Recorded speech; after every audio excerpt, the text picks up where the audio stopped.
The EFI diesel engine consists of various sensors which detect the conditions of the car while in operation. The electronic control unit, or ECU, which receives a signal from each sensor and issues an appropriate instruction.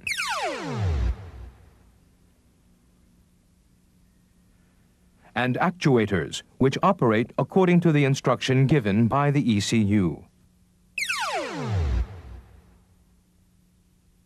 The EFI diesel engine's main sensors include the throttle position sensor, which detects how deep the accelerator pedal has been depressed.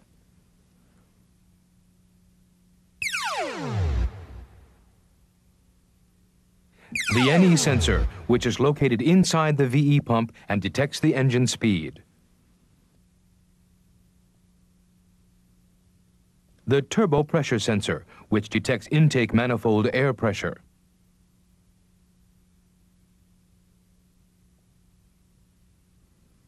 The intake air temperature sensor.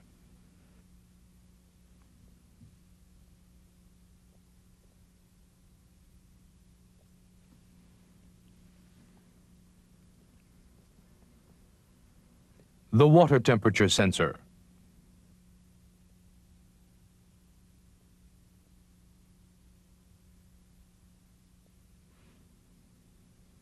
And finally, the crank position sensor, which is mounted on the cylinder block.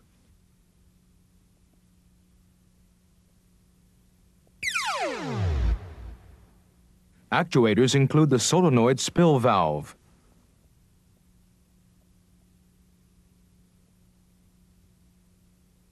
the timing control valve,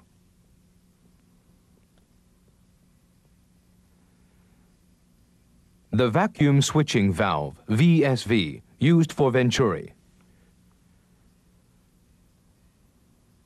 the electric vacuum regulating valve, EVRV, used for EGR,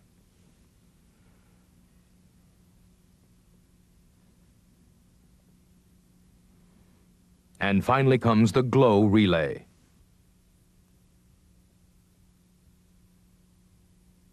Each has its own control function. The solenoid spill valve controls the injection quantity and idling speed. The timing control valve controls injection timing. The VSV for Venturi controls intake air amount. The EVRV for EGR controls the EGR. And the glow relay controls the glow. From these control mechanisms, let's look at injection quantity, injection timing, and then idling speed control in detail.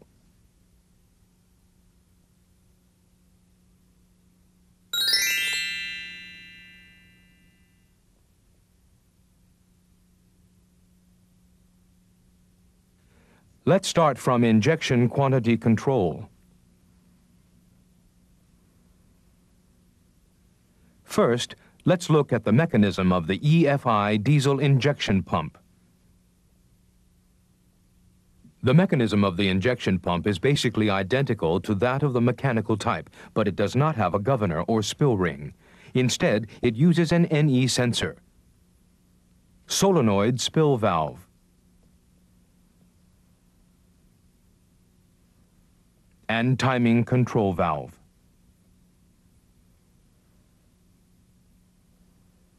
Injection quantity is controlled by the solenoid spill valve. The solenoid spill valve opens or closes the fuel passage according to the signal sent from the ECU. The NE sensor detects the engine speed.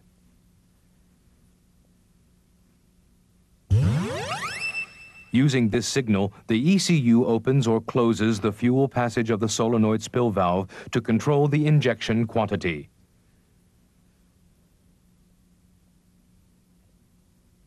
Next, let's see how the solenoid spill valve works while looking at the fuel injection mechanism.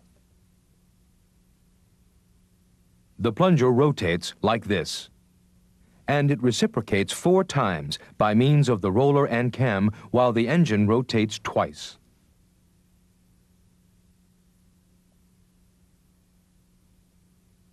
As the plunger moves in this direction, fuel is fed under pressure to each cylinder. Now let's check it closely using graphics. As the plunger moves to the left while rotating, fuel is fed from the intake port into the pressure chamber. Meantime, the solenoid spill valve is closed due to the signal from the ECU. When the inlet port is closed, the plunger begins to rotate and moves to the right, and feeding of fuel to the distribution port begins. This is the start of the injection cycle. When supply of current from the ECU stops, the solenoid spill valve opens, and pressure in the pressure chamber drops. This causes fuel feeding to stop and is the end of the injection cycle. Injection quantity is decided according to the period from when the plunger starts to feed fuel till the solenoid spill valve opens. The ECU thereby controls injection quantity by changing injection end timing.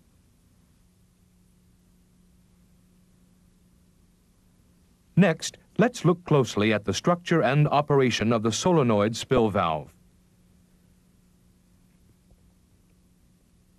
The solenoid spill valve contains the main valve and pilot valve, constructing dual structure. While the coil is energized by the signal from the ECU, the pilot valve is closed. When injection starts, fuel begins to flow via the orifice into the main valve.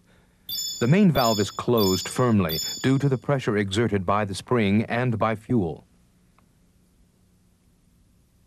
Fuel is injected from the nozzle.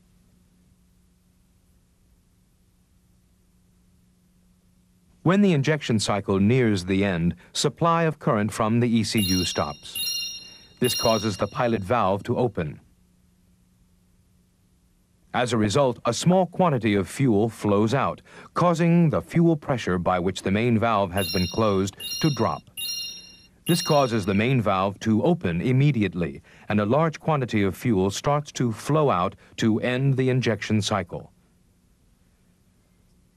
Thanks to the dual structure, the solenoid spill valve stops the release of highly pressurized fuel completely during injection, and relieves fuel pressure quickly at the end of injection. This is the signal which is sent from the NE sensor to the ECU.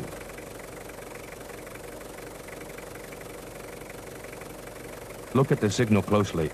You may recognize that some pulses are missing.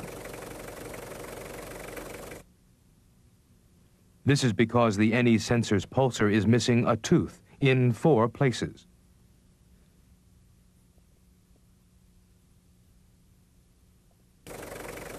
These missing teeth correspond to these parts in the waveform, and these are used as the reference point of the NE signal. Plunger lifting starts at the 4th pulse from the reference point. As plunger lifting starts, injection starts. Now let's look at the signal sent from the ECU to the solenoid spill valve. This shows that the valve is on. And this shows that the valve is off. While the valve is on, the ECU controls current to prevent the coil heating up. At this point where the valve is switched off, the solenoid spill valve opens and injection ends. Current has already been supplied to the valve before injection, and injection timing is irrelevant to the state of the valve.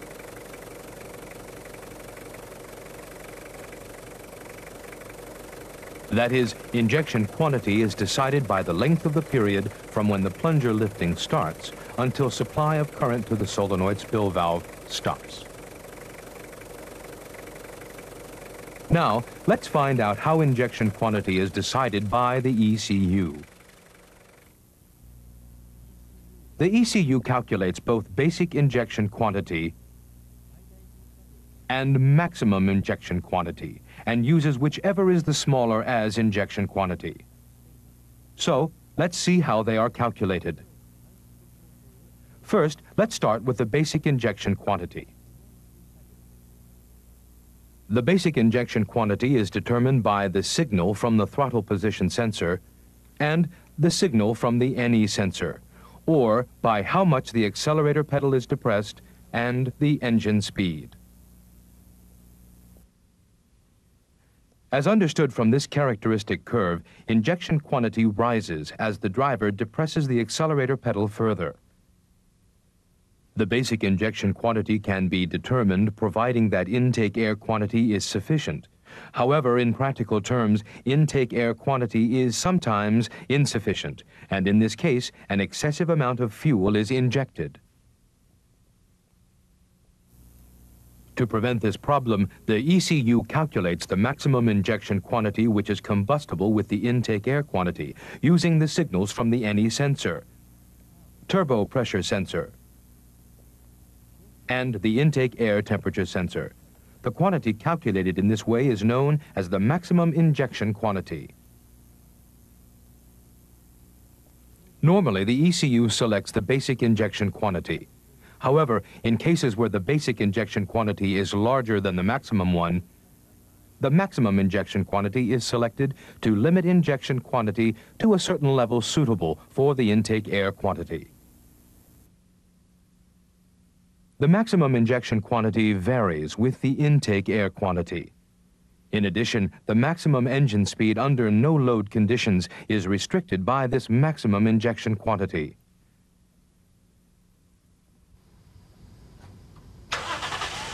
For cranking, the basic injection quantity is corrected according to the water temperature, and the result is used as the injection quantity. This is known as the starting injection quantity. As we learned, the ECU calculates injection quantity using the signal from each sensor and changes the solenoid spill valve off timing to control injection quantity.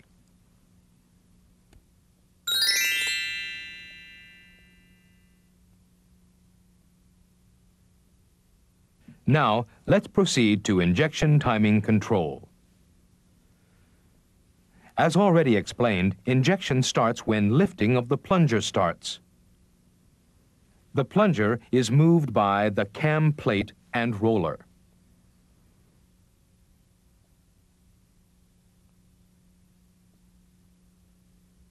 Changing the position of the roller ring to where the roller is attached can change start of the plunger movement. This is injection timing.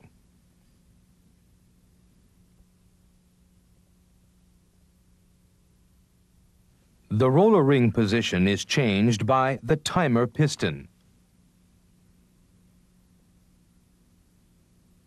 and the timing control valve. The timing control valve is controlled by the signal from the ECU to adjust fuel pressure exerted on the timer piston, thereby changing the roller ring position. Now let's look at the mechanism for changing injection timing using graphical presentations. The ECU performs duty control on the timing control valve so that the fuel passages at both high pressure and low pressure sides of the timer piston open and close. As duty ratio increases, the fuel passage opens wider and spill quantity therefore increases. And as a result, fuel pressure on the high-pressure side of the timer piston drops. The roller ring therefore rotates in the direction in which the plunger is rotating, and injection timing is delayed. On the other hand, as duty ratio decreases, the fuel passage's opening decreases, spill quantity decreases, and fuel pressure on the high-pressure side of the timer piston increases. The roller ring rotates in the direction opposite to the one in which the plunger is rotating, and injection starts earlier. Next, let's see how the injection timing is decided by the ECU. The ECU uses the signals from the throttle position sensor and the NE sensor. In other words, using the accelerator pedal's depressing stroke and engine speed to determine the basic injection timing, and makes intake air pressure correction using the signal from the turbo pressure sensor, and water temperature correction using the signal from the water temperature sensor, and calculates duty ratio of the signal to be sent to the timing control valve so that injection is performed at suitable timing. Furthermore, the ECU also performs feedback control by constantly detecting injection timing. This is done because injection timing varies depending on engine conditions and fluctuations in fuel pressure inside the injection pump, even if the timing control valve is functioning properly. Next, we'll see how injection timing is detected by the ECU. The ECU uses the signal from the crank position sensor that detects the crankshaft's reference position, and the NE signal to detect injection timing.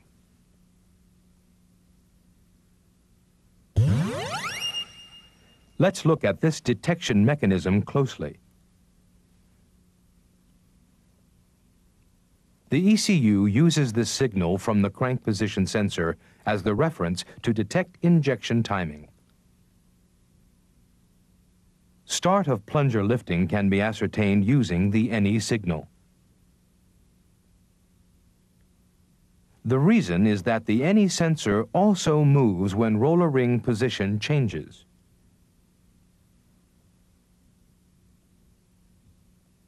The ECU uses these two signals to detect injection timing. In practice, instead of injection timing, the ECU detects the crank angle expressed as the period between the 10th pulse from the NE signal's reference point and the signal from the crank angle sensor. Likewise, the ECU also uses the crank angle most suitable for target injection timing. If there is a discrepancy between them, the ECU corrects the duty ratio of the signal to be sent to the timing control valve so that the injection timing retards or advances. This is called feedback control.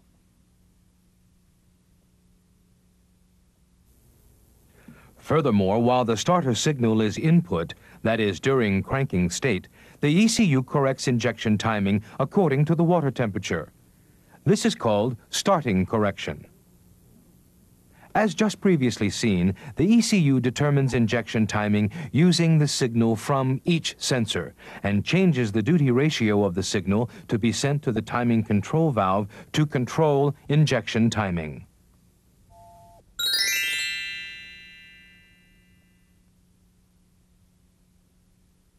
The ECU calculates the target idling speed according to the condition of the engine and operates the solenoid spill valve to vary fuel injection quantity.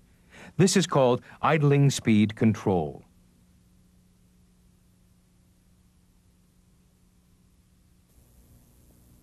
In addition to the sensors used for injection quantity control, the idling speed control uses the air conditioning switch and the signal from the neutral start switch.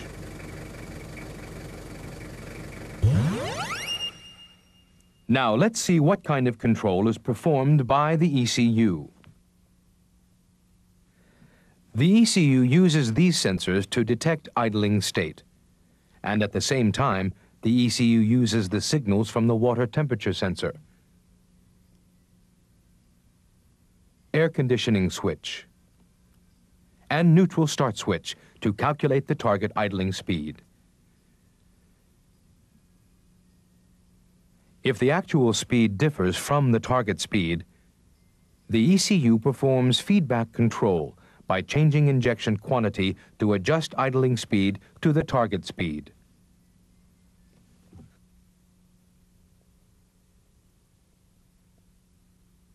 Furthermore, the ECU detects the speed for each cylinder during idling using the signal from the NE sensor and corrects injection quantity for each cylinder. This is called speed fluctuation stabilization control. Thanks to this control, fluctuation in injection quantity between cylinders is reduced and vibration during idling is minimized.